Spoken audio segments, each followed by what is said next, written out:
She is willing to talk to me and to tell me about her life on the street. How old are you, Emzi? I am 22. 22? And tell me a little bit about yourself and how you ended up on the street. Well, I'm from Chicago. From Chicago? Yeah, and I started using weed and alcohol when I was 14.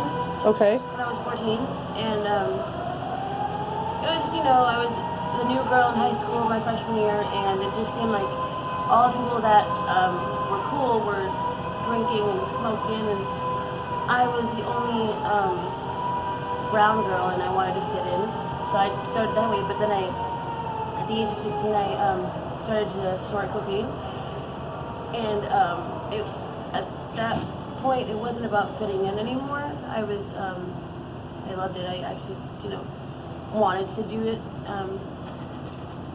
I became addicted to pills, snorting coke, Molly, ecstasy, all of the uppers and shit, and, and, by the time I was 18, I was, shooting heroin and, smoking crack, and this was still in Chicago. I tried college, but I realized that I couldn't go to class, and I definitely couldn't keep a job. I've had 12 jobs. So eventually I moved here to California because my parents had come here, and I couldn't be out there anymore. I tried being sober and alone in Chicago, and it was good for like 6 months, but eventually I, just went back to the same shooting heroin, smoking crack, So I moved out here to get away, and I went to rehab, and at this point, it was the 5th time going to rehab when I moved out here. I got a rehab, I was sober for a minute, and I Googled bad neighborhoods in San Francisco because I wanted to relapse. I Googled it, and it said the Tenderloin, Market Street, 7th, 6th, 8th, and I put it on my Google Maps, and I drove out here with the car that I eventually crashed because I was high on fentanyl.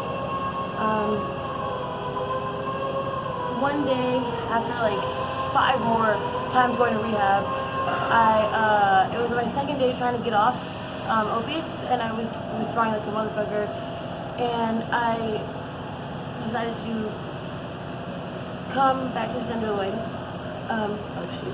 And my dad gave me an ultimatum and said, you're either staying at home and getting clean, because we want you healthy, or you can't come home. And he took my keys, and I decided to come here.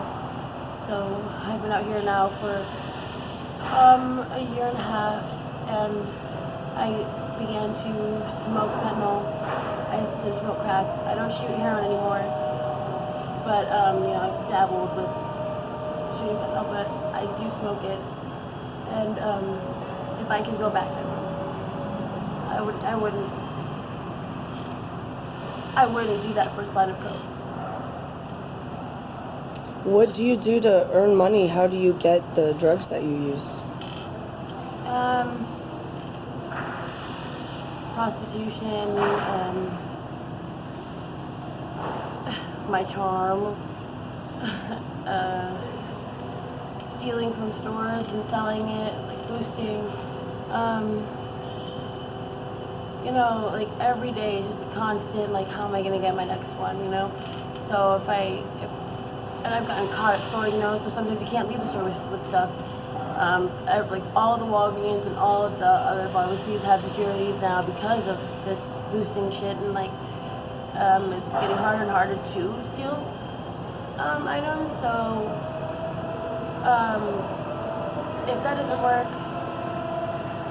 I sell my body. I have sex or get blowjobs and stuff, and like the drug dealers are mostly like young Honduran boys, so they want it, and they're willing to give drugs for it, and not even a lot of drugs. They don't even do cash, really. They hate giving cash. Really? It's just drugs. Okay. Just drugs. They don't want to do cash. And if it is cash, it's $5 or $10, and that's not enough for even an hour. Sure. And if that's not working, sometimes there are people, like random people, that just give me money. I don't panhandle, but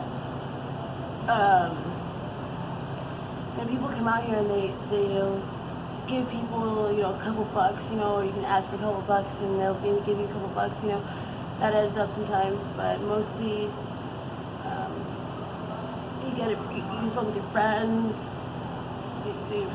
street acquaintances, because no one here is really a friend. You can smoke with your friends if you can't get it with your own money, or, just the number one thing for women out here, I think, for me personally, is prostitution. Yeah, I can understand that. So where do you sleep at night? How do you take care of yourself on the street? Right now I stay in a hotel every night that with the money I get from boosting or selling dope. Because the drug dealers aren't the only people that sell dope, Yeah. We ourselves, the addicts out here, have dope for ourselves, and then we can have dope inside to sell with that cash. Me and my dude will get a hotel room every night, and the hotel rooms are disgusting. They have bed bugs. They So you get one of the rooming houses to rent? One of the hotels. Like with just a room?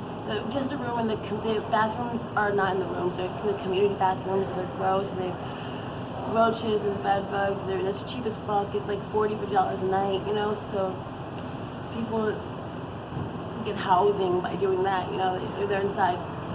But I mean, at least we're inside, Yeah.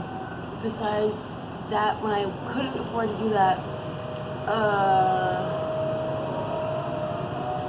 I personally didn't want to sleep on the concrete at night, so I would stay up all night long. But eventually, you can't stay up anymore, so you just get some cardboard, put it on the ground, find some blankets that are like infested with fucking bugs, and just try your best to stay warm, and you knock out because you're fucking high. Yeah. So it's kind of like numb, then you wake up and you just do it over again. Okay.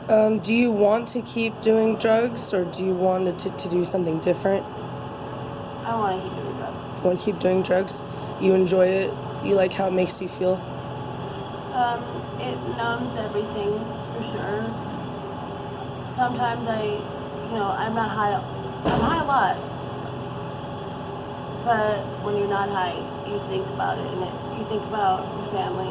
I think about my family, and I think about going back to school, and I think about what my life could be and stuff, and it makes me sad, but I get high to not think about it anymore. Yeah, I can understand that. Okay, Emzi, thank you so much for your honest interview. I really appreciate it. No problem. Thank you.